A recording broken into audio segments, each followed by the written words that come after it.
Hey everyone, it's me, Arlene. I'm the founder of Spectrum Family Talks and the former director of a staffing agency responsible for workforce development. Over the past few weeks, there has been a lot of conversation about the restructuring of the Office of Special Education Programs, or OSEP. As a parent and as a professional, I wanted to understand how these connect to something we're all seeing, which is a decline in workforce retention. In my career, I was responsible for helping employees stay on the job for at least 120 days. And I was also responsible for identifying the top barriers that prevented them from accomplishing this goal. I found three things. It was transportation, housing insecurity, and childcare. Now, as a mom and an entrepreneur, I see it even clearer. The largest challenge is childcare and the systems that support it. When special education becomes a system that is broken and unstable, families have to step in. When families step in, they step out of the workforce.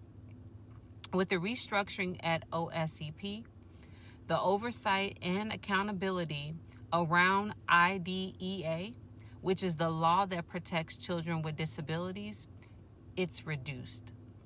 That means delays, less access to services like occupational therapy, speech therapy, feeding therapy, all the therapies. And then parents have to fill in those gaps on our own.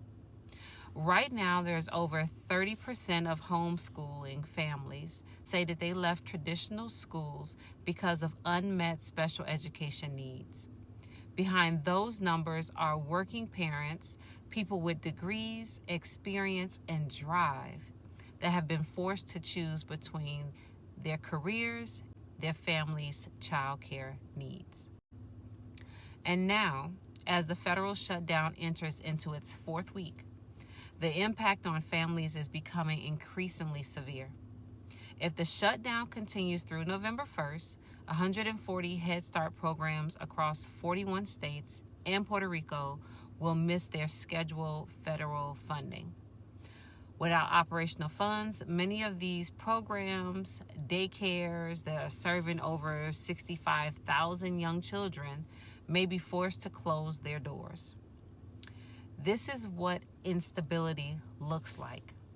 Parents scrambling for childcare, employers wondering why attendance and retention has dropped.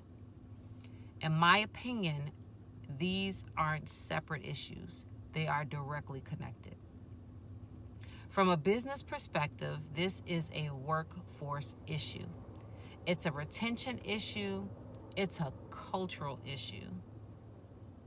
When employees call off work repeatedly or leave work early, it's not because they're incompetent. It's not because they're disinterested. It's because systems have failed. Here's what organizations can do. They can partner with local schools or therapy providers, expand flexibility and caregiver benefits, track the number of people in your network or in your employee group that have school-age children. Maybe open up a listening session and ask them how they're going in a safe space where they don't feel as if their jobs are further threatened. You have corporate influence to advocate stronger than we can do on an individual level. Special education does not need to be restructured or defunded. If anything, it needed more resources. And now something that was already tapped is being further impacted. So